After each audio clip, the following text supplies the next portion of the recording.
الحمد للہ رب العالمین والصلاة والسلام علی حبیبہ محمد وآلہ وصحبہ اجمعین۔ اعوذ باللہ من الشیطان الرجیم، بسم اللہ الرحمن الرحیم۔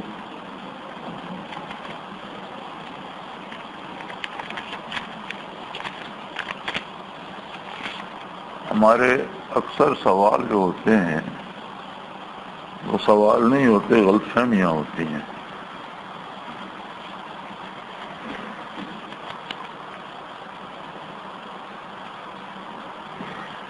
یہ دو سوال ہیں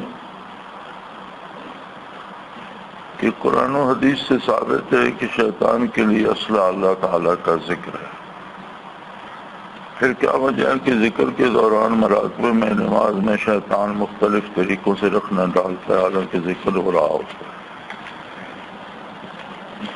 یہ اب بات صرف سمجھ کی ہے۔ اگر بہترین اسلحہ پاس ہو تو اس کا مطلب یہ ہوتا ہے کہ دشمن کو شکست دی جا سکتی ہے، اس کا مطلب یہ نہیں ہوتا کہ دشمن کوشش ہی نہیں کرے گا۔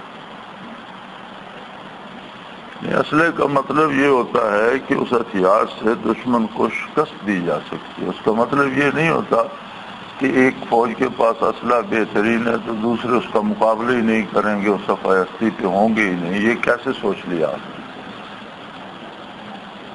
نبی کریم صلی اللہ علیہ وسلم کا ارشاد ہے کہ عبادت کے دوران اگر شیطان خیال ڈالتا ہے اور عبادت کرنے والے میں اتنی قوت اللہ نے دی ہے کہ وہ اس کو رد کرتا ہے تو یہ جہاد کا ثواب ملتا ہے۔ تو اسلحے کا ہونا شیطان کو اس کی شیطنت سے نہیں روک سکتا، تو اگر شیطان خیال ہی نہ ڈالے تو آپ مقابلہ کس کا کریں گے، اور اسلحے کی ضرورت آپ کو کیا ہے؟ تو آپ نے یہ کیسے تصور کر لیا کہ شیطان خیال ڈالنا چھوڑ دے؟ تو یہ ہماری جو ہیں، یہ سوال نہیں ہے، یہ غلط فہمیاں ہیں۔ یہ غلط فہمی دل سے نکال دیں کہ شیطان کوشش چھوڑ دے گا، کوئی کسی مقام پہ بھی پہنچ جائے۔ نبی معصوم ہوتے ہیں تو انبیاء کی مخالفت میں بھی وہ ایڑی چوٹی کا زور لگا دیتا ہے، کسی نہ کسی کو مخالفت پہ ابھارتا ہے، کفار کو اعتراضات سکھاتا ہے۔ آپ نے پڑھا سنا ہوگا کہ بدر میں تو وہ کفار کے ساتھ انسانی شکل میں بھی آیا کہ انی جار لکم، میں تمہارے ساتھ ہوں، دیکھتا ہوں تمہارا کون کوئی بگاڑتا ہے۔ اور جب فرشتوں کا نزول دیکھا تو بھاگ کھڑا ہوا، تو انہوں نے کہا بھئی آپ تو بڑے ہمارے ساتھ دعوے کر رہے تھے تو بھاگ، انی ارا ما لا ترون، مجھے وہ کچھ دکھائی دے رہا جو تمہیں دکھائی نہیں دے رہا۔ اور ساتھ اس نے یہ بھی کہا انی اخاف اللہ رب العالمین، مجھے تو اللہ رب العالمین سے ڈر لگ رہا ہے، میں تو گیا۔ تو یہ سوچ لینا کہ شیطان اپنی کوشش چھوڑ دے گا یہ غلط ہے، بلکہ آپ یہ سوچیں کہ جب آپ ذکر کریں گے، نیکی کریں گے تو شیطان زیادہ کوشش کرے۔ بلکہ حدیث شریف میں یہ ملتا ہے کہ جب کسی اس کے بے شمار، اس کی اولاد، اس کے متبعین بے شمار شیاطین ہیں، تو اگر ایک سے بندہ قابو نہ آئے تو اس سے زیادہ طاقتور اس پر بھیج دیتا ہے، ان کی ڈیوٹیاں بدلتا رہتا ہے، ان سے رپورٹ لیتا ہے کہ کیا کیا کیا نہیں کیا۔ تو ذکر الہی کا فائدہ یہ ہوتا ہے کہ آپ اس کا دفاع کر سکتے ہیں، اس کی بات نہیں مانتے، رد کرتے ہیں، اس کا الگ سے ثواب ملتا ہے۔ صحابہ رضوان اللہ علیہ اجمعین کے بارے میں قرآن نے بتا دیا کہ ان کی کھال باز دل اللہ تعالیٰ کے ذکر میں مشغول رہتے تھے۔ پھر کیا وجہ ہے کہ بعض دفعہ اکا دکا صحابہ کو جنات کا اثر ہوا؟ یہ غلط ہے، میں نے کہیں نہیں پڑھا، آپ نے پڑھا ہوگا۔ جس طرح عام آدمیوں کو جن پکڑتے ہیں اس طرح کسی صحابہ کو جن نے پکڑا نہیں۔ یہ الگ بات ہے کہ کہیں سانپ بن کر انہیں ڈرایا یا کہیں کسی شکل میں آ کر کسی گھر میں داخل ہوا، کسی صحابی کے وجود میں جن اس طرح داخل ہوا ہو یہ میں نے کہیں نہیں پڑھا۔ تو ہاں یہ واقعات ملتے ہیں کہ جن بن کر داخل ہوا، یا ایک صحابی کو جنات نے شہید کر دیا، تو کیا کفار صحابہ کو قتل نہیں کرتے؟ جہاد میں صحابہ شہید نہیں ہوتے تھے؟ تو وہ واقعہ بھی بڑا مشہور ہے کہ ایک صحابی گھر میں تشریف لائے تو ان کی اہلیہ باہر گلی پہ کھڑی تھی اور انہیں بڑا برا لگا اور انہوں نے تلوار سونت لی، تو اس نے کہا اندر دیکھیں، تو حسین میں دیکھا تو بہت بڑا سانپ تھا جس نے انہیں بھگا دیا، تو انہوں نے اس سانپ کو اس تلوار سے مار دیا، کاٹ دیا، تو دفعتاً جنہوں نے انہیں شہید کر دیا۔ تو صحابہ کرام ان کی میت لے کر بارگاہ رسالت میں آئے، یا رسول اللہ جنہوں نے انہیں قتل کر دیا ہے تو آپ دعا کریں کہ یہ زندہ ہو جائے۔ تو نبی کریم صلی اللہ علیہ وسلم نے فرمایا کہ یہ اپنی منزل پہ پہنچ گیا، اب تم کیوں یہ کوشش کرتے ہو کہ یہ پھر واپس آئے، پھر کیا پتا پھر انجام کیا ہو؟ تو یہ بہتر نہیں ہے کہ یہ اپنی منزل پہ آ گیا اور شہید ہو گیا۔ تو اس کے بعد حضور نے حکم دیا کہ آج کے بعد جن اگر کسی موذی جانور کی صورت میں نظر آئے تو اسے قتل کر دیا جائے اور اس کا کوئی مواخذہ نہیں ہوگا۔ تو یہ حدیث بہت مشہور ہے، اور شاہ عبدالعزیز دہلوی رحمۃ اللہ تعالی علیہ کو ایک دفعہ جنات اٹھا کر لے گئے، تو واقعہ پورا انہوں نے نقل کیا ہے کہ وہ ایک دربار لگا ہوا تھا اور وہاں کوئی جنوں کا حکمران بیٹھا تھا اور کسی انسان کو انہوں نے پکڑا ہوا تھا، اور مقدمہ یہ تھا کہ ایک جن سانپ بن کر اس کے گھر میں داخل ہوا اور اس نے قتل کر دیا، تو ہم اس کو اٹھا لائے ہیں، عدالت میں پیش کیا ہے کہ اسے قتل کیا جائے۔ تو وہ جن مسلمان تھے، تو فیصلہ نہیں ہو رہا تھا، تو انہوں نے کہا کہ شاہ صاحب سے فتویٰ لیتے ہیں، تو شاہ صاحب کی خدمت میں آئے، ان کی منت سماجت کی اور انہیں راضی کر کے اٹھا کے ساتھ لے گئے۔ تو انہوں نے حضرت شاہ صاحب نے یہ واقعہ بیان فرمایا حدیث شریف کا، تو وہ فرماتے ہیں کہ وہاں ایک بہت بوڑھا جن بیٹھا تھا جس کی گھمیں لٹک گئی تھیں، اور اس نے اس طرح پپوٹے اٹھا کے مجھے دیکھا، ہاتھ سے پپوٹے اٹھائے اٹھ نہیں رہے تھے، اور اس نے اس طرح کر کے مجھے دیکھا اور کہا کہ اللہ تمہارا بھلا کرے۔ میں اس وقت موجود تھا جس وقت حضور صلی اللہ علیہ وسلم نے یہ فرمایا تھا، میں بھی اس کا گواہ ہوں، اور یہ آپ نے مجھے یاد دلا دیا، بڑھاپے نے میرے حافظے سے محو کر دیا۔ تو شاہ صاحب فرمایا کرتے تھے کہ میں تابعی ہوں، میں نے صحابی جن کی زیارت کی ہے، یہ شاہ صاحب نے لکھا ہے اپنی کتابوں میں۔ چنانچہ اس انسان کو چھوڑ دیا گیا کہ یہ سانپ بن کر کیوں وہاں گیا تھا۔ تو اس طرح کے واقعات تو ملتے ہیں، لیکن کسی صحابی مرد یا عورت کے جسم میں جن داخل ہوا ایسا واقعہ میں نے کہ نہیں کرا۔ اب رہی یہ بات کہ آپ نے آج کل کی بات کی ہے کہ آج کل جادو اور جنات لوگوں کو تنگ کرتے ہیں، بعض حضرات کو جادو کے ذریعے حقوق زوجیت سے محروم کیا جا رہا ہے۔ تو جادو دراصل خارج میں جادو کا کوئی وجود ہے ہی نہیں، جادو ہوتا ہی کچھ نہیں۔ جن جو پکڑتا ہے انسان کو، تو جن کا وجود ایک انرجی، ایک طاقت ہوتا ہے، جس طرح بجلی ہے۔ اب بجلی کی تار چھوئیں تو پورے بدن میں دوڑ جائے گی، اثر بھی کرے گی، بندہ مر بھی سکتا ہے، تھوڑی ہو تو کوئی بازو ٹانگ شل ہو سکتی ہے۔ تو جن بھی اسی طرح ایک طاقت، ان کا وجود انرجی سے ہے، آگ کے شعلے سے ہے، تو وہ بندے کے وجود میں داخل ہو سکتے ہیں، اور اس لیے کہ وجود دفاع کے لائق نہیں ہے۔ اور جن جب بھی کسی کو پکڑتا ہے یا وجود میں داخل ہوتا ہے تو انسان کے جو انسانی سیل ہیں وہ ڈیمیج ہوتے ہیں، اس کی صحت پہ اثر پڑتا ہے، مختلف طرح کی بیماریاں ہو جاتی ہیں۔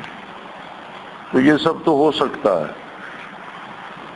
جہاں تک جادو کی حقیقت ہے وہ یہ ہوتی ہے کہ موسیٰ علیہ السلام کے مقابلے میں جب جادوگر آئے، جادو ہے کیا؟ شیطان اپنے پجاریوں کو بعض کفریہ کلمات سکھاتا ہے کہ تم یہ کلمات اس طرح وظیفہ پڑھو، اس طرح چلا کاٹو، اس طرح پھونک مارو، اس طرح نقش لکھو، اس کا یہ اثر ہوگا۔ پھر وہ کوشش کرتا ہے کہ ان پر وہ عمل کر سکے۔ جتنا شیاطین سے ہو سکے وہ اس پہ عمل کرتے ہیں تاکہ لوگ اس میں کفریہ عمل میں لگے رہیں. لیکن کیا جادو سے کوئی چیز تبدیل کی جا سکتی ہے؟ تو اللہ تعالی کی پیدا کردہ کوئی تخلیق، جسے کہتے ہیں قلب ماہیت، یعنی اللہ نے پیدا تو کوئی اور چیز کی اور اس کے تبدیل کر کے اس کی ماہیت بدل دی جائے، قلب ماہیت باطل ہے، یہ ممکن نہیں. لیکن ہو گیا یہ قلب ماہیت تو ہو گیا کہ جب بانس تھے یا لکڑیاں تھیں یا رسے تھے تو وہ سانپ بن گئے، اژدہا بن گئے، تو قلب ماہیت ہو گیا. قرآن کریم فرماتا ہے قلب ماہیت نہیں ہوا. دو چیزیں تھیں، وَاسْتَرْهَبُوا بِهِمْ، جادوگروں نے پہلے لیکچر کر کے لوگوں کو بڑا مرعوب کیا، ان کے دلوں میں رعب ڈالا اور انہیں ڈرا دیا. جو بندہ ڈر جاتا ہے وہ پھر ہر بات ڈرانے والے کی قبول کرنے کو تیار ہو جاتا ہے. دھمکی سے ڈر جاتا ہے نا، تو وہ لوگوں میں جب اس طرح کی بات آ گئی تو پھر وَسَحَرُوا أَعْيُنَ النَّاسِ، لوگوں کی جو قوت بصارت تھی اس پر انہوں نے ایسا جادو کیا وَيُخَيَّلُ عَلَيْهِمْ أَنَّهَا تَسْعَىٰ، کہ ان کی آنکھوں نے جو تصویر قوت متخیلہ کو بھیجی اس میں انہیں تصور میں نظر آتا تھا کہ یہ اژدہا بن گئے ہیں، سانپ، ورنہ تھے رسے اور لکڑیاں ہی، حقیقت میں اژدہا نہیں بنے. قلب ماہیت ہوا نہیں. قرآن فرماتا ہے فَاسْتَرْهَبُوا بِهِمْ، پہلے تو انہیں ڈرایا، پھر سَحَرُوا أَعْيُنَ النَّاسِ، ان کی نگاہوں پہ کوئی جادو پڑا کہ انہیں دیکھنے میں وہ سانپ لگتے تھے. اب نظر جو دیکھتی ہے وہ تصویر بھیجتی ہے قوت متخیلہ کو، قوت متخیلہ دماغ میں اس تصویر کو پرنٹ کرتی ہے، تب ہمیں سمجھ آتی ہے کہ میں فلاں بندہ دیکھ رہا ہوں، فلاں جانور دیکھ رہا ہوں، فلاں مکان دیکھ رہا ہوں.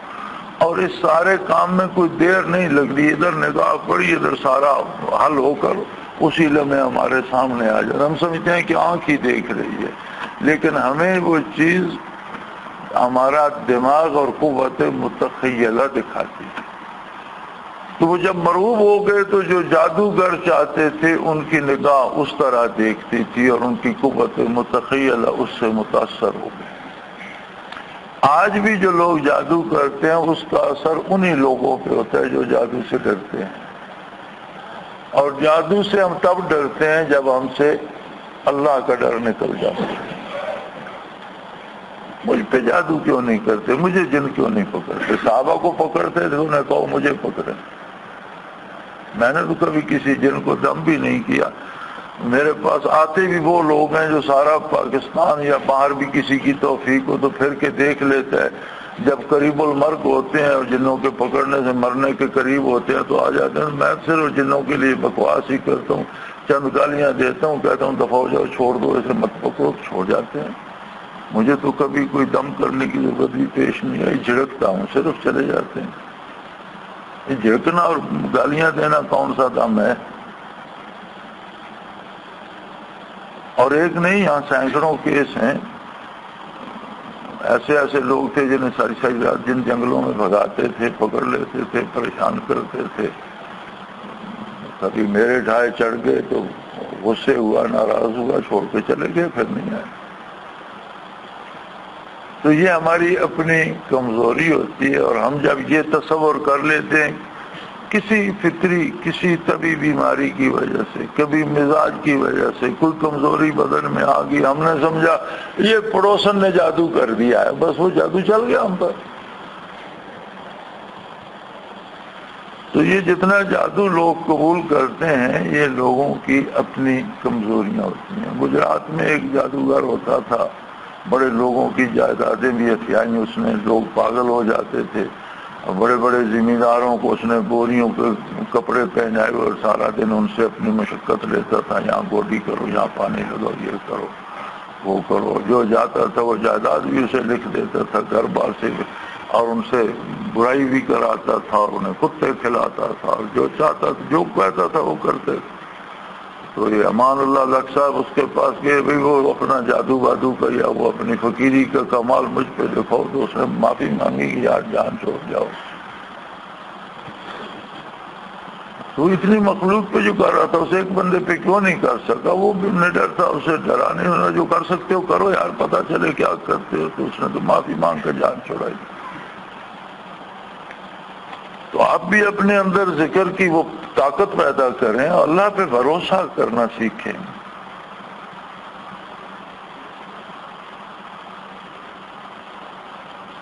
حدیث شریف میں مذکور رجال الغیب کیا ہیں، ان سے مدد کرنا کب جائز ہوتا ہے، اس کا طریقہ کیا ہے؟ مدد کے لیے اللہ کافی ہے، اور جہاں اللہ نہ ہو وہاں ان سے مدد طلب کر لی جائے.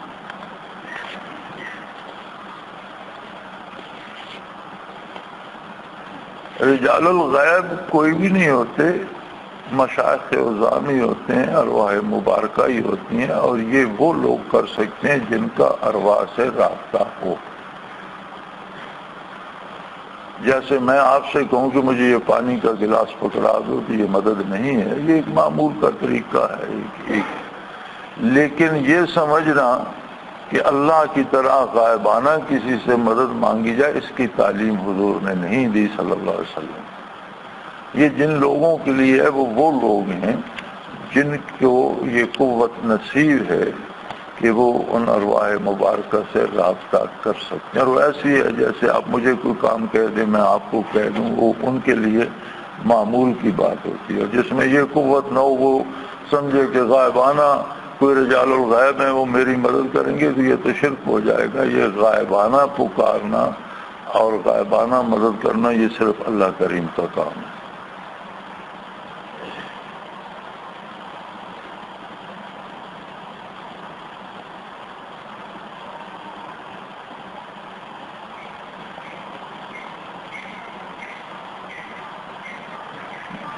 یہ جو دوسرا سوال ہے یہ پہلا ہی سوال ہے کہ حضرت رحمۃ اللہ کہیں باہر تشریف لے جاتے تو اور یا اللہ کو اپنے گھر کی حفاظت کا کہہ جاتے، تو کیا یہ حضرت کے لیے مخصوص تھا یا اور بھی کوئی کر سکتا ہے؟ اور یہ کہنا یا علی مدد یا شیخ عبد القادر جیلانی شان للہ، یہ کیسے غلط ثابت ہوا؟ بھائی اگر حضرت کہہ جاتے تھے تو حضرت اس طرح کہتے تھے جیسے آپ مجھے کہتے میں آپ کو کہہ دوں. جس کسی کو یہ قوت نصیب ہو، اس کا رابطہ مشائخ سے ہو، اس کے لیے بات جیسے ہم سے کر رہا ہے ویسے مشائخ سے کرنا بھی اسی طرح ہو، تو ایک معمول کی بات.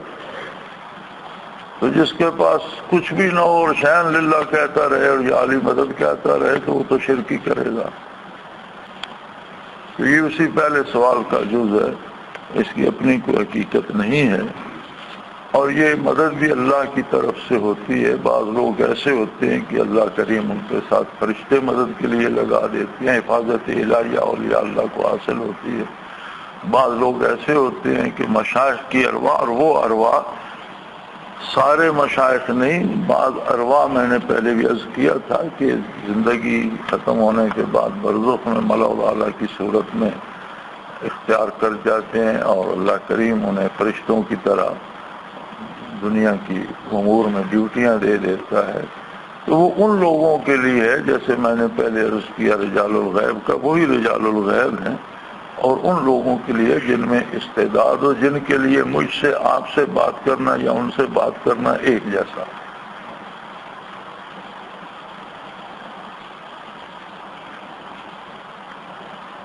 کسی شخص کو سلسلہ عالیہ میں لطائف مراقبات نصیب ہو جائے، پھر وہ سستی کی وجہ سے ذکر چھوڑ دے تو اس کے لطائف مراقبات ضائع ہو جائیں گے. کسی شخص کو کھانا مل جائے، بہت اچھا کھانا ہو، بہت سیر ہو کر کھائے، اور پھر کھانا چھوڑ دے تو کیا وہی کھانا زندگی بھر چلتا رہے گا؟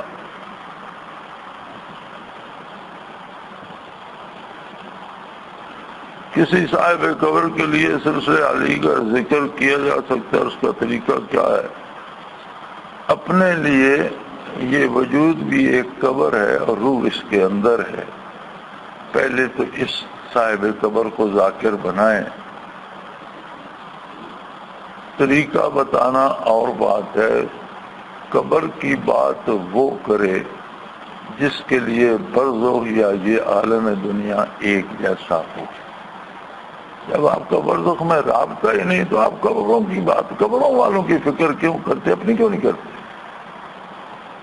قبروں والے تو قبر میں پہنچ گئے، وہ جانے ان کا رب جانے۔ اور اگر ان کی فکر آپ نے کرنی ہے تو ایسا مقام حاصل کریں جہاں برزخ اور یہ دنیا ایک جیسی ہے، جہاں سے برزخ میں دیکھا بھی جا سکے، بات بھی کی جا سکے۔ اور جسے برزخ میں رسائی حاصل نہیں، وہ کسی قبر کی بات کرتا ہے تو وہ جہالت کی بات کرتا ہے۔ اور جنہیں رسائی حاصل ہے ان کے لیے ایک معمول ہوتا ہے، جس طرح ہم آپ آپس میں بات کر رہے ہیں، اگر وہ اہل برزخ سے بات کر رہے ہیں۔ تو دوسری بات، جنہیں یہ مقام حاصل ہوتا ہے وہ قبروں کی طرف التفات بہت کم کرتے ہیں، اپنی مجبوریاں، اپنی مزدوریاں، اپنے کام، اپنے تحفظ، اپنے ذکر سے فرصت نہیں ہوتی ہے۔ جو قبر میں جاتا ہے وہ آپ کی طرح نہیں سوچتا، اس کی دنیا بدل جاتی ہے، اس کے سامنے عالم کی حقیقت آ جاتی ہے، زندگی اور موت کے حقائق اس پہ منکشف ہو جاتے ہیں، اور اس کی پوری توجہ، اگر وہ نجات میں ہے تو کون ایسا ہے کہ جسے نجات حاصل ہو اور پھر وہ اس دنیا اور دنیا کے رشتوں کی طرف دیکھے، اور اگر عذاب میں ہے تو اسے کب فرصت دیں گے وہ کہ وہ پیچھے کی سوچے۔ ہر صاحب قبر دو میں سے ایک حال میں ہے، یا عذاب میں ہے یا نجات میں ہے۔ تو جو نجات میں اسے بھی پیچھے کی پرواہ نہیں رہتی، اور جو عذاب میں ہے اسے پیچھے دیکھنے کی فرصت کوئی نہیں دیتا۔ آپ قبروں کی فکر چھوڑیں، اپنی فکر کوئی نہیں کرتا، قبروں کی فکر سب کو ہے۔ قبروں والے تو اپنے گھر پہنچ گئے، اپنی جگہ پہنچ گئے، مسنون طریقہ ہے ایصال ثواب کا، کوئی نفل پڑھ، کوئی بھی نفلی عبادت آپ کریں، اس کا ثواب کسی زندہ کو دینا چاہیں یا کسی مردہ کو دینا چاہیں، وہ آپ کا بیلنس ہے۔ آپ اللہ سے دعا کریں کہ یہ میرا بیلنس اس کے کھاتے میں منتقل کر دے، تو کر دے گا۔ نبی کریم صلی اللہ تعالی علیہ وسلم آرام فرما رہے تھے، کھلی ہوئی رات تھی، ستاروں سے آسمان بھرا ہوا تھا۔ حضرت عائشہ صدیقہ رضی اللہ تعالی عنہا نے عرض کی، یا رسول اللہ، کسی کے نامہ اعمال میں نیکیاں ایسے بھی ہوں گی جیسے آسمان ستاروں سے بھرا ہے اور شمار سے باہر ہے؟ تو آپ صلی اللہ علیہ وسلم نے فرمایا، ہاں، عمر کے اعمال نامہ میں ایسی نیکیاں رضی اللہ تعالیٰ عنہ، عمر کا اعمال نامہ ایسے ہی ہے جیسے یہ آسمان تاروں سے۔ تو عرض کی، یا رسول اللہ، تو میرے بابا کا؟ تو آپ نے فرمایا، تمہارے بابا کی تو ایک رات جو میرے ساتھ غار ثور میں گزری، ایک شب، وہ ان سب پہ بھاری ہے، تو ان کی تو 3 راتیں میرے ساتھ ثور میں گزری، میں تھا، وہ تھے، اور اللہ کی ذات۔ اب یہ بات سیدنا فاروق اعظم رضی اللہ تعالی عنہ تک پہنچ گئی، اور انہوں نے کوشش کی کہ پیشتر اس کے کہ ابو بکر صدیق بھی یہ بات سن لیں، میں ان سے سودا کر لوں، اور بھاگے بھاگے ان کی خدمت میں پہنچے، اور انہوں نے عرض کی کہ آپ نے سنا نبی کریم صلی اللہ علیہ وسلم نے کیا فرمایا؟ کیا فرمایا؟ حضور صلی اللہ علیہ وسلم نے تاروں بھری رات کو دیکھ کے فرمایا کہ عمر کا نامہ اعمال نیکیوں سے اس طرح بھرا ہے جس طرح آسمان بھرا ہوا ہے ستاروں سے۔ انہوں نے فرمایا، اللہ قبول، اللہ کی طرف تو میں مبارک ہو، الحمدللہ، اللہ کا بڑا احسان ہے۔ تو کہا، جی میں نے مبارک لینے کے لیے عرض نہیں کیا، میں اس لیے عرض کر رہا ہوں کہ یہ ساری نیکیاں آپ لے لیں، اور ثور کی ایک رات کا جو ثواب ہے وہ مجھے دے دیں، میرے ساتھ سودا کر۔ انہوں نے فرمایا، عمر تمہاری نیکیاں تمہیں مبارک ہوں، میں آپ کی رفاقت کا ایک لمحہ بھی نہیں دیتا۔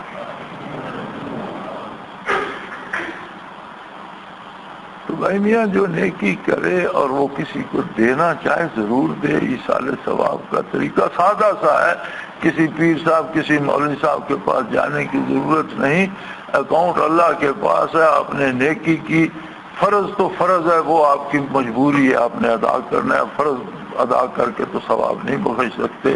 نفلی عبادتیں، صدقات ہوں، نفلی روزے ہوں، نفلی حج ہوں، نفلی تسبیحات ہوں، کوئی بھی نفلی عبادت، اس کا ثواب آپ کسی زندہ کو دینا چاہیں یا مردہ کو دینا چاہیں تو آپ نے اللہ سے دعا کرنی ہے کہ یہ میرے اکاؤنٹ میں سے یہ جو ہے یہ فلاں کے اکاؤنٹ میں کر دے، وہ کر دے گا، بات ختم۔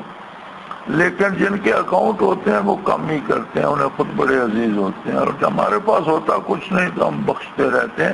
ہمارے گاؤں میں ایک بابا ہوا کرتا تھا، تو ایک دفعہ پے در پے 2-4 فوتیدگیاں ہو گئیں، تو ہمارے گاؤں میں یہ رواج ہے کہ وہ دفن کرنے کے بعد کسی نے کوئی تسبیح پڑھی ہوتی ہے، کوئی پارا پڑا ہوتا ہے، کوئی سورت پڑھی ہوتی ہے، تو وہ پھر مولوی صاحب کھڑے ہو جاتے ہیں کہ بھئی کوئی ایصال ثواب کے لیے اس کے لیے کچھ چندے کے طور پہ دے دو، تو لوگ دیتے ہیں۔ میں نے ختم پڑھا ہے، میں نے اتنے کلمہ شریف پڑھا ہے، میں نے اتنا درود شریف پڑھا ہے، میں نے فلاں سورت پڑھی ہے، فلاں، وہ مولوی صاحب کو دیتے جاتے ہیں کہ اس کو میت کو بخش دیں، تو وہ کچھ نہ کچھ اس کے لیے ہو جاتا ہے۔ اچھا طریقہ ہے۔ تو ایک بابا تھا، وہ اس نے ایک دفعہ بھی کہا کہ میری طرف سے 10 لاکھ کلمہ شریف اسے دے، اور دوسرے تیسرے دن پھر کوئی 10 لاکھ پھر اس نے دے دیا، اگلے دن پھر 10 لاکھ، 4-5 اس طرح کے ہوئے واقعات، ایک 2 روز کے بعد تو بابا 10 لاکھ لیتا رہا۔ میرے ایک ماموں ہوتے تھے، وہ بھی اب فوت ہو گئے، تو انہوں نے بابے کو پکڑ لیا، انہوں نے کہا بابا یہ تم روز 10 لاکھ دیتے ہو، کتنی تسبیحات پڑھ لیتے ہو؟ اس نے کہا پڑھتا ہوں تو دیتا ہوں نا۔ تو اس نے کہا ذرا یہ تو بتاؤ لاکھ ہوتا کتنا ہے؟ تو کہنے لگا 10,000 کا۔ اس نے کہا پھر دیتے رہو۔ انہوں نے سوچا کہ اس بابے کو یہ بھی پتہ نہیں ہوگا کہ لاکھ کتنا ہوتا ہے، یہ روز 10 لاکھ بخش جاتا ہے، تو انہوں نے پکڑ لیا کہ بابا روز اس نے کہا بیٹا پڑھتا ہوں تو دیتا ہوں۔ انہوں نے کہا یہ بتاؤ لاکھ ہوتا کتنا ہے؟ کہنے لگا 10,000 کا ہوتا ہے۔ اس نے کہا پھر دیتے رہو۔ اب پھر آسان ہے، پھر تو ایک دن میں تم 10 لاکھ پڑھ سکتے۔ تو اگر اس طرح کے بخشنے ہوں اور اس طرح کا درد ہو مرنے والوں کا، تو مرنے والوں سے ہم پر ذمہ داری زندوں کی زیادہ ہے۔ ماں باپ کی ذمہ داری ہے، بیوی کی ذمہ داری ہے، بچوں کی ذمہ داری، اس کے بارے کیوں نہیں آپ سوچتے کہ میں اولاد کو کیا دے رہا ہوں؟ کیا میری اولاد دین سے واقف ہو رہی ہے؟ کیا میں ان کی تربیت اسلامیہ طرز پہ کر رہا ہوں؟ یا اولاد کو تو آپ چاہتے ہیں کہ یہ برلن چلی جائے، یہ چلی جائے، امریکہ چلی جائے، یہ انگلینڈ چلی جائے، بے شک شرابی ہو جائے، بدکار ہو جائے، پیسے کماتی رہے۔ پھر وہاں سے لکھتے ہیں جی یہاں اولاد کہا نہیں مانتی، یہاں بیوی بات نہیں سنتی، وہاں سے روز ٹیلی فون ای میل ہوتا ہے۔ میں نے کہا بھائی جہاں ہو انجائے کو پیسے مل رہے ہیں یا نہیں؟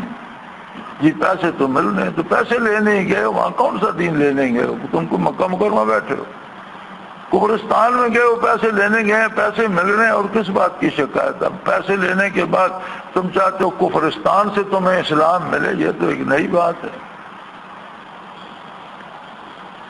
تو مردوں کی نسبت زندوں کی فکر زیادہ کرے۔ اب مردوں کو ذکر کرائے یا توجہ دے تو وہ دے کہ پہلے تو اسے توجہ دینے کی اجازت ہو، دوسرے اجازت انہی کو ملتی ہے جن میں استعداد ہو، اور زندہ لوگ گمراہی میں بھٹک رہے ہیں۔ آپ زندوں کو چھوڑ کر آپ کو مردوں کی فکر کیوں لگ گئی؟ مردے تو اپنی منزل پہ پہنچ گئے۔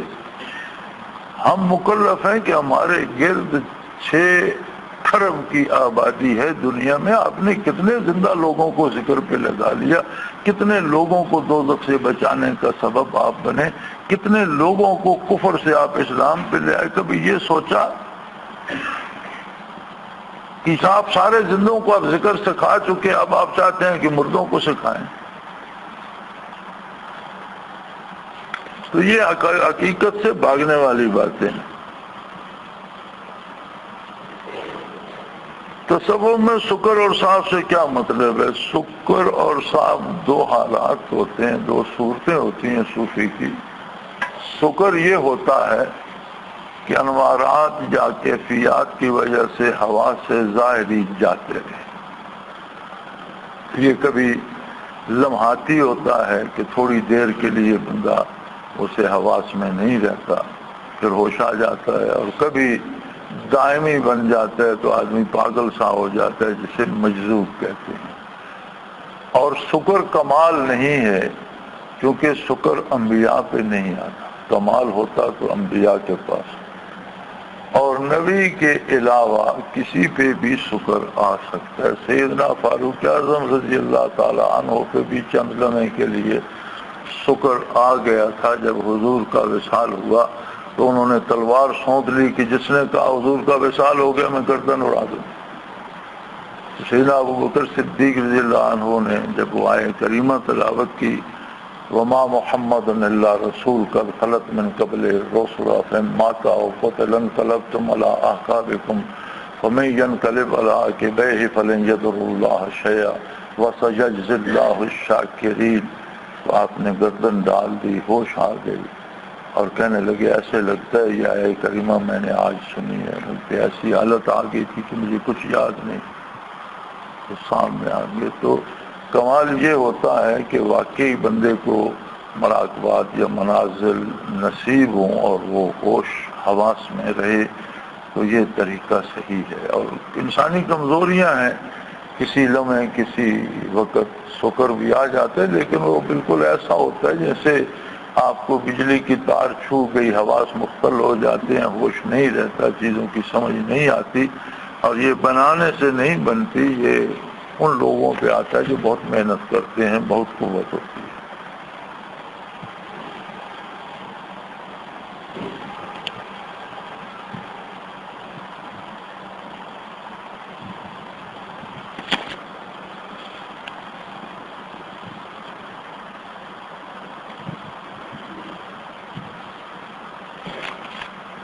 یہ انہوں نے تہجد کے بارے پوچھا ہے۔ تہجد کا نام ہی جود سے مشتق ہے کہ اس میں تھوڑی سی مشقت ہو۔ مناسب یہ ہے کہ عشاء کے بعد سو جائیں، جب بھی آنکھ کھل جائے تو طلوع فجر تک، فجر کی اذان تک تہجد کا وقت ہے، جب بھی آنکھ کھل جائے تہجد پڑھ لیں، پھر سو جائیں، اٹھ کے فجر پڑھ لیں۔ لیکن اگر کسی کو یہ ڈر ہو کہ آج تھک کر آیا ہوں یا دیر ہو گئی ہے اٹھ نہیں سکوں گا، تو عشاء کی نماز کے ساتھ بھی تہجد کے نوافل ادا کیے جا سکتے ہیں اور ان کا وہ تہجد ادا ہو جاتا ہے۔ اگر یہ خطرہ ہو کہ تھکاوٹ ہے یا دیر سے سو رہا ہوں تو تہجد کے لیے نہیں اٹھ سکوں گا، تو عشاء کے بعد تہجد کے نوافل پڑھ کے سو جائے تو بھی تہجد ادا ہو جاتی ہے۔ اور اگر سو کر اٹھ کر پڑھا جائے تو یہ زیادہ افضل ہے کہ اسے تہجد کہا اس لیے گیا ہے کہ اس کے لیے جد و جہد کرنا پڑتی ہے، خود کو نیند سے اٹھانا پڑتا ہے، تو سو کر اٹھ کر تہجد پڑھی جائے تو افضل ہے۔ اور اگر یہ خطرہ ہو کہ تہجد ضائع ہو جائے گی تو عشاء پڑھ کر ساتھ تہجد بھی پڑھ لے تو تہجد ادا ہو جاتی ہے۔ رہی یہ بات کہ ایک جملہ انہوں نے اس میں لکھا ہے کہ تہجد فکر زیادہ ہوتی ہے، اتنی نماز کی نہیں ہوتی۔ یہ فکر زیادہ نہیں ہوتی، یہ ایک احساس ہوتا ہے، چونکہ تہجد نفل ہے تو احساس ہوتا ہے کہ کہیں سستی سے رہ نہ جائے، اور نماز کے لیے یقین ہوتا ہے کہ نماز تو ادا کرنی ہے، اس میں تو کوئی رخصت کوئی چھٹی نہیں، تو آدمی تھوڑا سا اس میں مطمئن ہوتا ہے کہ نماز تو ادا کرنی ہے، تو تہجد کی فکر زیادہ محسوس ہوتی ہے، چونکہ یہ فرض نہیں ہے، نفل ہے، تو ہو سکتا ہے کبھی سستی ہو جائے، رہ جائے، تو یہ اس طرح کی کیفیت ہوتی ہے۔ اللہ کریم ہدایت نصیب فرمائے، توفیق عمل عطا فرمائے اور قبول فرمائے۔ وآخر دعوانا الحمدللہ رب العالمین، الحمدللہ رب العالمین، والصلاة والسلام علی حبیبہ محمد۔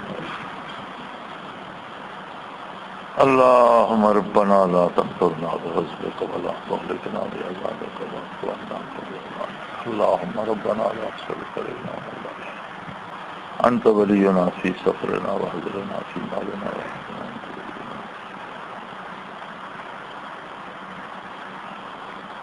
وصلى الله تعالى على حبيبه محمد وسلم۔ اگر آپ کو یہ ویڈیو پسند آئی تو لائک، شیئر اور سبسکرائب کرنا نہ بھولیے۔ اللہ حافظ۔